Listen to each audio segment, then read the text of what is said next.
Salut, salut, salut! Bienvenue dans mon atelier. Voilà, les travaux sont finis et j'ai enfin installé mon petit espace pour le make-up. Donc je suis enfin assise tranquille pour pouvoir vous faire des petites vidéos et partager avec vous ma passion du make-up. Voilà, donc aujourd'hui, on va faire un petit pas à pas. J'avais envie d'utiliser une petite palette de chez Morphe, c'est la 15S. Et il y a quelques couleurs merveilleuses, notamment ces verts. Donc, on va partir là-dessus. Alors, pour commencer, aujourd'hui, pour bien déshydrater, du coup, je vais me faire un petit kiff, un petit peu de Fix Plus pour hydrater et rafraîchir la peau avant de commencer. Elle est fixante après, mais elle est aussi rafraîchissante et hydratante, donc c'est bien aussi avant le maquillage. Je vais faire sécher un peu tout ça, mon ami. Rien de plus kiffant. En fait, ça c'est la partie soin qui précède le make-up. Bon, j'ai déjà hydraté ma peau et tout, mais manifestement ça suffisait pas, donc ben, je m'affole pas, on va prendre son temps et on va laisser le temps à ma peau de digérer tout ce qu'on lui met dessus, parce que manifestement ce matin elle a décidé d'être contrariante. Voilà. Alors, je vais commencer par contrer les rougeurs, donc avec ce produit de Make-up Revolution qui est Conceal and Correct, et donc ils ont plusieurs couleurs, mais moi le plus important pour moi c'est le vert. Ici on a de la coupe rose et de la rosacée. Il suffit qu'on ait un petit bouton ou deux et ça y est, c'est la fin des récos. Vous voyez là? Bon, je sais pas si vous voyez bien, mais il y en a un petit peu partout. Donc voilà, et j'utilise un pinceau parce que j'ai pas envie de mettre les doigts dedans, mais au doigt ça marche très bien aussi. Et puis je tamponne pour que ce soit pas trop démarqué. En fait, l'objectif c'est que ce soit qu'on voit pas le vert sous le fond de teint en fait. Après, donc je floute.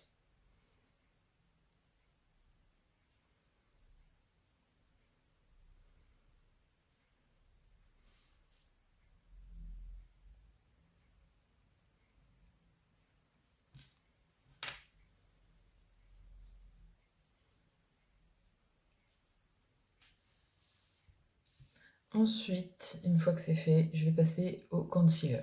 Donc là, en ce moment, je suis chez Make-up Revolution aussi. J'ai pris le Conceal and Define Infinite. Attention, il assèche le contour de l'œil. C'est dommage parce qu'il est hyper couvrant. Il est top. Moi, j'ai pris la couleur C4 parce que je voulais quelque chose de rosé pour couvrir le bleu de mes cernes, là. Et franchement, il est top. Alors, ou c'est moi qui ai le contour des yeux pas hydraté comme il faut, mais avec le Shade Tape de chez Tarte, ça ne le fait pas. Donc je vous en informe, si jamais vous avez un contour de l'œil un peu sec, méfiez-vous. Et du coup après en fait je le tamponne. J'hésite pas à en mettre sur la paupière mobile, comme ça il fait base. J'ai décidé que je m'enquiquinais pas avec les produits un produit spécifique pour chaque truc. Je me dis qu'à un moment donné, s'il couvre le cerne et qu'il est assez asséchant, normalement il va faire une bonne base à paupières. Il se trouve que j'avais raison. Sans vouloir me vanter. Mais c'est pas mal quand même, hein. Le rendu est bien. Je pense qu'il faut peut-être pas trop l'étirer, il faut juste le tamponner. Bon.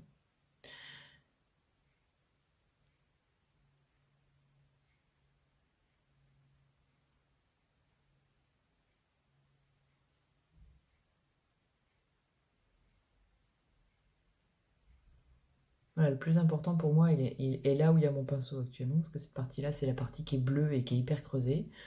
Bon, après, je suis comme tout le monde, j'ai un peu des poches et j'ai un cerne, mais en même temps, à un moment donné, il faut vivre avec ce qu'on a. Donc, je m'en sors pas trop mal. Je vais estimer que je m'en sors pas trop mal. Alors, ensuite, le fond de teint. Pour moi, le fond de teint de l'été, c'est le Dior Backstage. Je sais pas si pour ceux qui avaient déjà suivi, j'avais pris la teinte 1,5N. Un poil trop foncé pour moi. Et il se trouve que, par contre, sur ma peau d'été, qui a légèrement pris des couleurs, même si je reste particulièrement blanche, il se trouve que quand même ça va bien. Du coup, ce que je fais, je l'applique sur les zones qui a besoin de couvrir le plus, c'est-à-dire là, en l'occurrence, mes joues, puisque c'est là qu'il y a le plus de rosacée. Je laisse poser, en fait. Et le reste, je l'étire. J'étire la matière pour pas justement qu'il y ait de démarcation. Alors là, à l'image, des fois, vous avez l'impression que ça peut être un peu jaune, mais c'est absolument pas le cas à la lumière du jour. Ça, donc, c'est une précision qui est importante parce que la dernière fois que j'ai fait un montage vidéo, j'ai regardé la couleur, je l'ai vu qu'après. Et je me suis dit, sans déconner, c'est jaune comme ça à l'image. Oups. Alors qu'en fait, bah, ça me donne bonne mine. Je suis pas jaune à la lumière du jour, ça va quoi, vraiment. Donc, je me suis dit que c'était intéressant de vous partager aussi ce petit retour.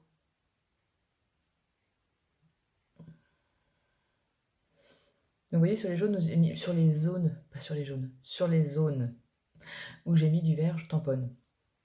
Je veux que ça pénètre bien et que ça couvre bien les zones de rougeur. Vous voyez, on voit pas du tout le vert transparaître.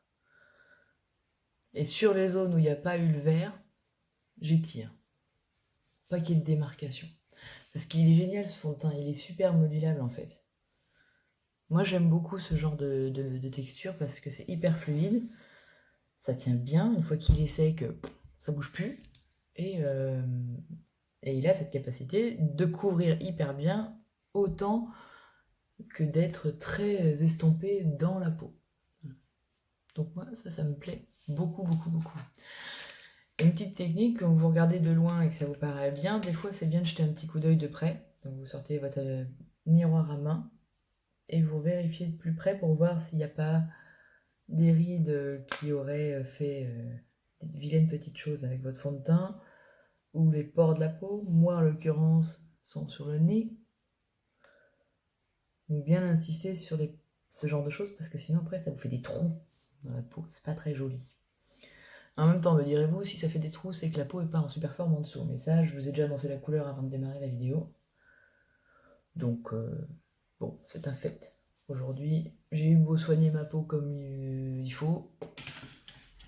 Il y a des jours, c'est des jours sans. Voilà, donc le fond de teint y est. Oh, il est sec, hein. Je pense qu'un moyen de tester pour savoir s'il est sec, c'est vous prenez un éventail, vous faites ça. Si vous avez une sensation de fraîcheur, c'est qu'il n'est pas sec. Si vous n'avez pas de sensation de fraîcheur, c'est qu'il est sec. C'est le b.a.-ba, ça. Donc maintenant que le teint c'est fait, on va passer à la partie contouring. Je mets des guillemets parce que contouring chez moi c'est léger quand même. L'objectif étant juste de structurer un petit peu plus le visage. Donc pour ce faire, sans mettre les doigts dedans et m'en mettre partout, je prends celui-là. C'est Too Faced qui avait fait cette édition pour Noël. Avec la petite madame en bonhomme de neige, était super mignon. Et alors cette teinte-là, moi, elle me va bien en fait. Quasiment la bonne couleur en fait. Un tout petit peu foncé mais guère. J'en mets très peu sur le pinceau, je tapote et je passe dans le creux de la joue.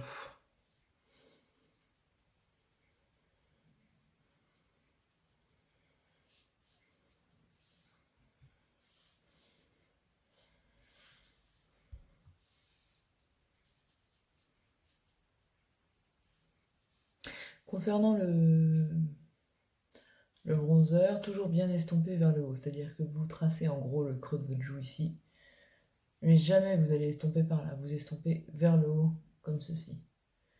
Parce que sinon ça va faire tout ce que vous voulez pas que ça fasse en fait. Alourdir le visage vers le bas, berk.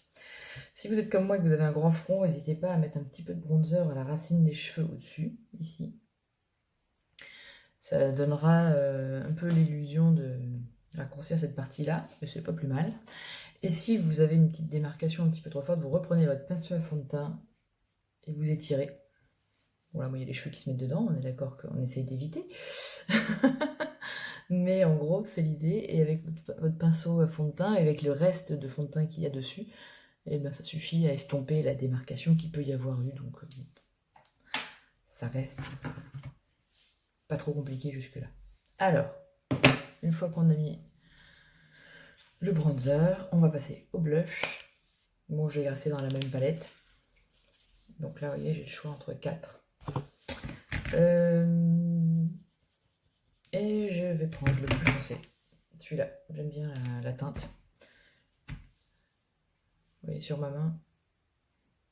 Je trouve que c'est un rose assez joli, un peu vieux rose. Donc voilà. Pareil, je reprends un pinceau, je tapote ma main et j'y vais. Donc on passe juste au-dessus du trait de bronzer pour la partie externe de la joue et on vient un peu plus sur le devant mettre un petit peu l'effet bonne mine sur la joue. Alors moi je remonte pas trop, sinon ça va me faire comme ça.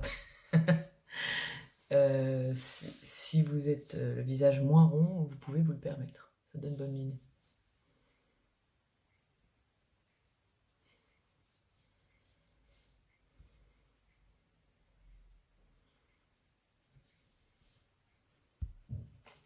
Voilà, on a mis la touche de blush, la touche bonne mine. Et une fois qu'on a fait ça, on va passer à la lumière. Donc, en termes de lumière, j'ai récemment reçu celui-là, le strobe de Make Up Revolution. Il est juste absolument dingue en termes de pigments, de brillance. Alors, ceux qui n'aiment pas ressembler à une boule à facettes, je vous le recommande pas. Moi, j'adore quand ça brille, donc je l'aime beaucoup. Donc voilà, je vais vous montrer. Voilà, à la lumière. Je sais pas si vous voyez bien le reflet. Moi, une dinguerie ce truc. Un petit peu sur l'arc de Cupidon. Et la deuxième joue. Et après, ce que j'oublie pas de faire, parce que du coup, je me simplifie la vie, je garde mon highlighter, je prends un pinceau plus petit et je fais le haut de mon arcade, là, juste le dessous de sourcil, parce que comme ça sera déjà fait pour quand je vais faire les yeux, et le coin interne de l'œil. C'est des endroits où on peut y aller, quoi, entre guillemets, en termes de brillance. Après, ça va s'estomper quand on va faire le reste du maquillage. Donc là, voilà, vous voyez, l'arcade sourcilière, nickel, ça brille bien, on est bon. Voilà, on a fini avec l'enlumineur, et avant de passer à la suite, je vais prendre ma poudre libre, qui est la Pitch Perfect. Et je vais poudrer le dessous de mon œil, pour éviter d'avoir de la matière de fard à paupières qui tombe sur le cerne, et que je suis obligée de refaire tout mon teint derrière. Donc je suis pas obligée de prendre un gros pinceau. Je prends juste comme ça un peu de poudre que je dépose là où d'habitude j'ai le plus de chute. Voilà.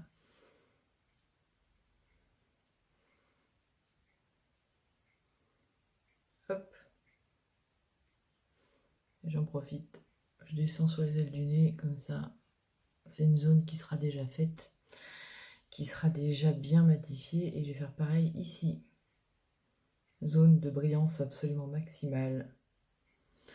L'objectif, c'est de faire des brillances mais que l'on contrôle. Donc voilà, pour l'instant je mets la poudre de côté puisqu'après ce sera pour la finition, et maintenant on va pouvoir passer aux yeux.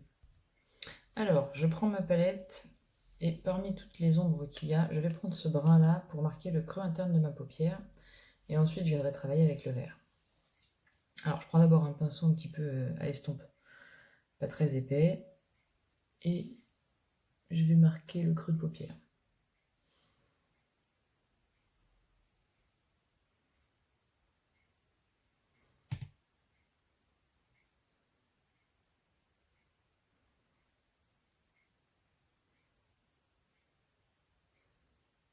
Pareil, on n'hésite pas à regarder de près et de loin ce que ça fait, pour avoir un bon aperçu du rendu.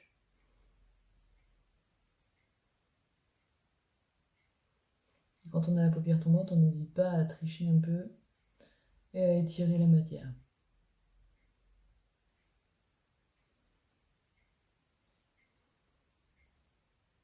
Mal. C'est pas mal, c'est pas mal. Voilà. Première étape, check. Deuxième étape, change de pinceau et je vais attaquer avec mon vert le plus foncé, celui-là. Première fois que je les teste, hein. Donc c'est en direct live. Donc je voulais marquer surtout le coin externe de la paupière. Quelle couleur magnifique.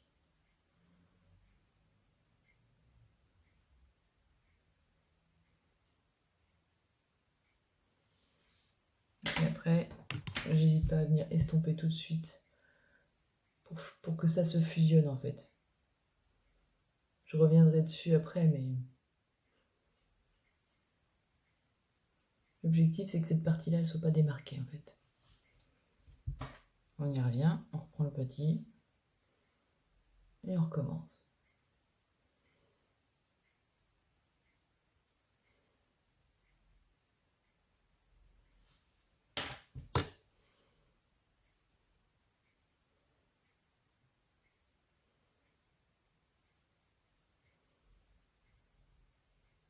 Donc là sur le coin externe, on est pas mal. Après, je vais venir en apporter un tout petit peu dans le pli de paupière, dans le creux de paupière pour prolonger un petit peu ce qu'on a fait sur le coin externe de l'œil. Toujours, je reprends et j'estompe. L'objectif, c'est pas forcément de faire un truc très très marqué aujourd'hui. Je pense qu'avec cette couleur-là, je peux faire un super smoky. Bon, c'est pas mon objectif aujourd'hui. Aujourd'hui, déjà là, c'est un peu soutenu. Je me garde l'idée de côté pour une prochaine fois.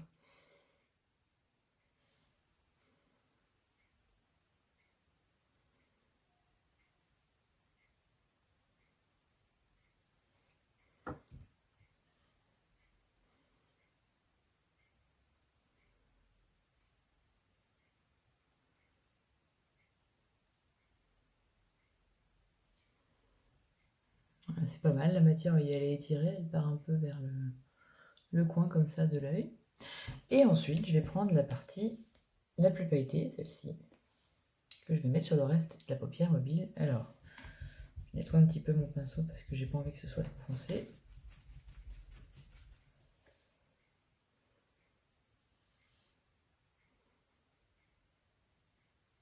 J'ai une meilleure idée.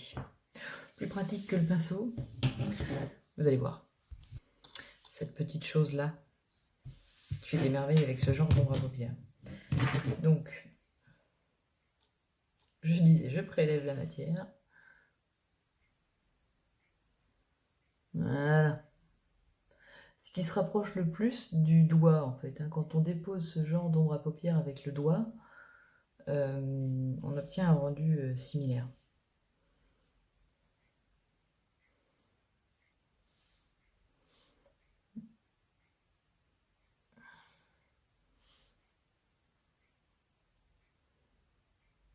Moi, j'aime beaucoup cette couleur. Hein. Très très beau. Je sais pas si vous voyez bien. C'est très sympa. Donc maintenant, pareil, je vais revenir estomper. Donc, je reprends mon pinceau estompe, là, il est pas très sale. Hein. Il est un tout petit peu fumé, mais ça fait pas beaucoup de différence. L'objectif, c'est de vous montrer que oui, il faut avoir des pinceaux propres, effectivement. Il faut être capable de changer, mais se rendre compte que quand on est toujours dans la même teinte de couleur, on n'est pas non plus obligé de tout le temps changer de pinceau, parce que sinon, au bout d'un moment, c'est une rente, vous achetez 50 000 pinceaux. Bon, je sais que voilà, c'est pas la passion de tout le monde. Moi, je sais que j'adore. Plus j'en ai, plus je suis contente, mais c'est pas le cas de tout le monde. Et voilà. Donc là, on a quelque chose qui est bien, qui est fumé, parce que clairement, là, on a un smoky. Et qui est dans des tons verts. Donc ça me plaît bien, ça. Pour terminer, je vais faire le dessous de l'œil. Donc je vais prendre un pinceau plat, comme celui-ci. Et je vais reprendre toujours celle qui est un peu pailletée, là, j'aime bien. Et je vais faire, dans la continuité du l'ombre à paupières, je vais venir en mettre en dessous. Et je vais faire ça assez léger, j'ai pas envie de faire un truc très foncé. C'est pour ça que j'ai pris celle qui est irisée, pour que ce soit moins marqué que si je prends la mat. Et c'est à ce moment-là qu'un cil me tombe dans l'œil. Mon Dieu. Voilà, on va y arriver.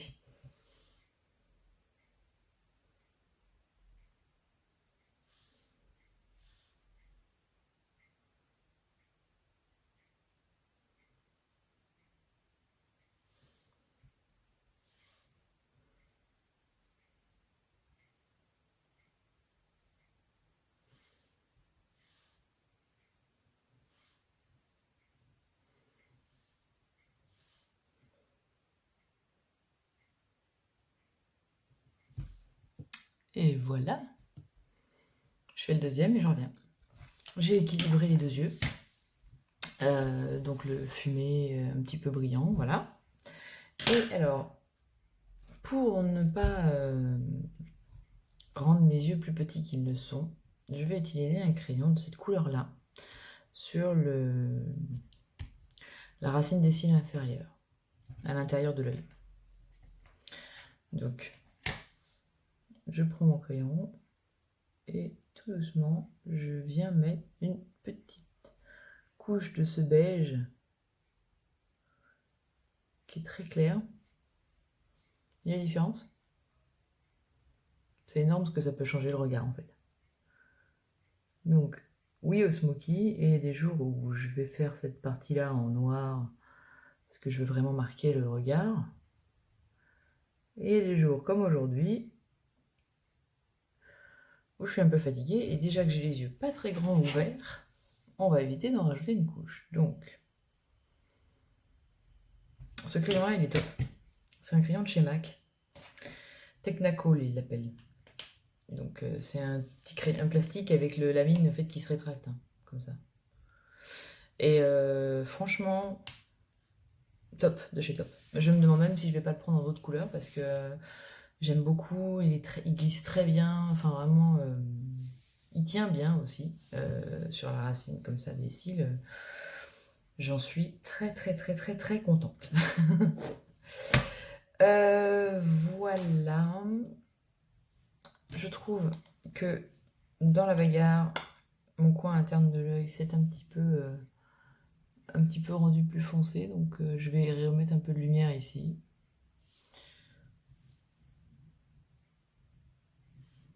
Bon, après, c'est une question de goût, hein. C'était déjà lumineux, mais j'aime bien ça apparaisse ici. Et là, déjà à ce niveau-là, on a presque fini. Presque. Il me reste les sourcils. Bon, les sourcils, vous savez, hein, j'ai fait un microblading, donc j'y fais pas grand-chose. Je fais juste en sorte que les poils restent dans le bon sens. Donc je prends le Brow Gel de chez Make Up Forever. Là, je l'aime beaucoup. Il est de la bonne couleur pour moi. Et je vais juste mettre les poils, les brosser pour qu'ils soient bien disciplinés. Sinon, c'est pas la peine de se faire des beaux sourcils si c'est pour qu'il y ait des poils qui ressortent à droite à gauche. Donc autant dire que je leur fais quasiment rien. Et je vais reprendre ma poudre que j'ai mise, enfin poudre libre, hein, elle est là, avec mon petit pinceau que j'utilise pour ça, et je vais poudrer la paupière. Pourquoi je fais ça? Bah, tout bonnement pour éviter d'avoir des marques de mascara sur la paupière pendant la journée. Je fais partie des personnes qui ont le dessous de l'œil très sec et le dessus de l'œil très gras. C'est très pratique, n'est-ce pas? Et vu comme la façon dont est fait ma paupière, j'ai toujours le mascara qui touche au-dessus. Donc, ça évite bien des problèmes de bien poudrer cette paupière. Je voulais tester aujourd'hui le mascara Kat Von D Go Big or Go Home. J'avais eu, je sais même plus d'où je l'avais eu. Je crois que je l'avais eu dans une box avec des produits. Quand j'avais fait une commande Sephora, j'avais eu des miniatures offertes.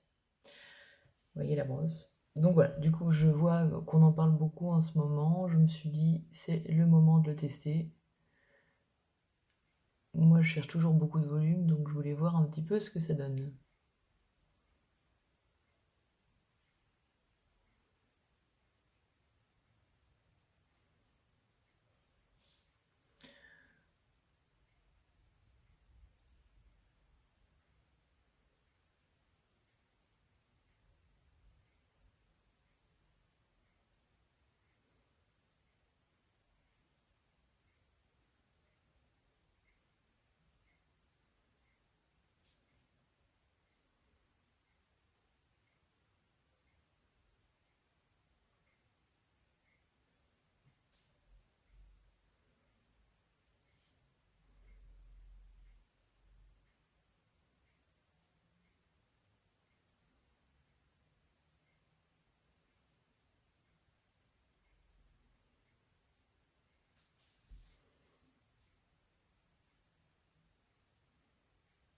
La brosse est bien faite, hein. On peut bien aller chercher les petits cils dans le coin interne de l'œil. C'est assez plaisant.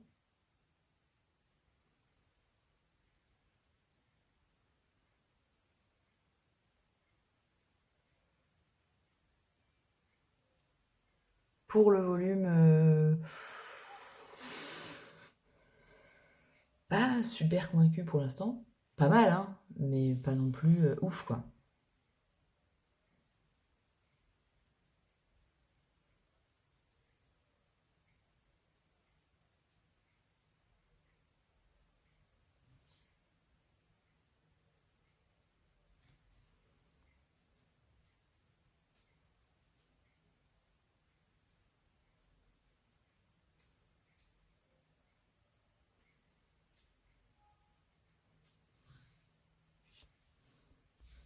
Du coup, je vais essayer d'en remettre une deuxième couche, en fait, pour voir.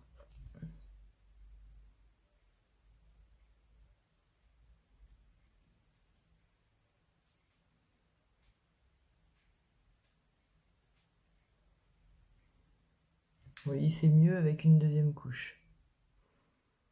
Je pense qu'en fait, il faut un certain passage, c'est comme tout. C'est comme tous les mascaras volume, à un moment donné, il n'y a pas de formule magique. C'est juste une matière qu'on peut retravailler à l'infini, repasser des couches, repasser des couches, repasser des couches. Et donc redéposer de la matière à chaque passage de la brosse. Et du coup, à ce moment-là, oui, on a un effet volume. Mais c'est jamais au premier coup. En fait, c'est pas possible. Enfin, vous et moi, on a arrêté de croire au Père Noël. Donc c'est très bien. Ça fait un beau mascara. Ça fait vraiment des beaux cils. Je sais pas si vous voyez bien. De toute façon, je vous ferai les photos en gros plan pour après. Mais le deal est respecté. Voilà, faut juste pas s'attendre à avoir des faux cils à la place des vrais cils à la première application. C'est pas vrai. C'est aucun. Je veux dire, je me souviens avoir eu quelques échanges sur le sujet, sur le mascara de Sephora, là, celui que j'aime bien, là, le volume. Comment il s'appelle déjà? Le size up. Rien à voir. C'est pareil. Au premier passage, oui, bah, il y a du mascara sur les cils, c'est clair, il y a de la matière, mais de là à dire qu'il nous fait une belle rangée de cils bien brossés, bien épais, non. Il faut plusieurs passages. Bon, bah, on est d'accord. À partir du moment où c'est acquis, ben, on s'attend, voilà. Donc, effectivement, le mascara Kat Von D, pour l'instant, il est super top, il fait un joli volume, avec plusieurs passages, je précise, parce qu'il ne faut pas s'attendre à un miracle. Mais voilà, j'aime bien. Et puis comme j'aime bien l'esprit de la marque, vegan, etc., l'idée qu'il n'y a pas une petite bête qui a souffert pour que ce mascara puisse exister, ça me plaît plutôt bien. Donc j'espère en fait qu'en fin de journée, il aura toujours bien tenu, je vous dirai. Mais s'il a bien tenu en fin de journée, je pense qu'il y a moyen que ce soit un de mes nouveaux favoris. Bon, ça dépendra du prix aussi, hein, parce que j'ai pas le budget extensible à volonté non plus. Voilà pour les yeux. Et du coup, comme j'ai des yeux assez foncés, j'avais pas forcément envie de charger sur la bouche, donc je pense qu'une petite touche de gloss suffira. Avant d'appliquer le gloss, je poudre un petit peu pour fixer tout ça. Je prends un pinceau à poudre, hop, un petit peu sur le front, bah oui, là où il y a les brillances en fait. Hein. Hop, on fixe un petit peu tout ça. Mais un voile de poudre. Vraiment, parce que l'objectif c'est de garder la brillance que j'ai mise là avec le highlighter. Et j'insiste toujours sur la zone du milieu pour éviter d'avoir des brillances incongrues. Le gloss, je prends celui-ci de chez By Terry. Je l'ai eu sur une vente privée. Il est très très très joli.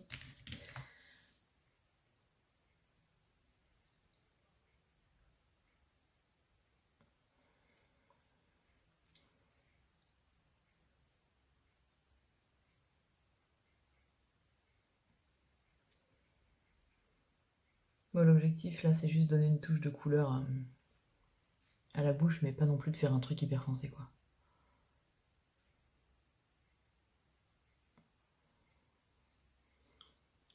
Et je trouve que le prune et le vert, bah, ça va quand même vachement bien ensemble.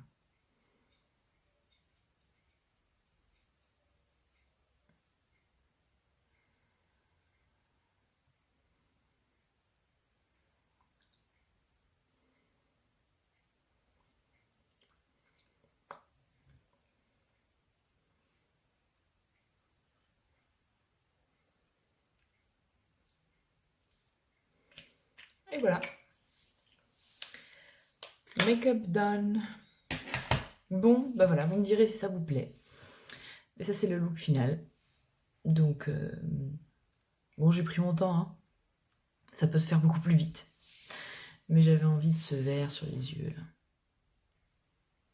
Donc, à vos commentaires, j'attends vos avis. Je suis ravie que vous ayez suivi cette vidéo avec moi. Merci, merci, merci beaucoup.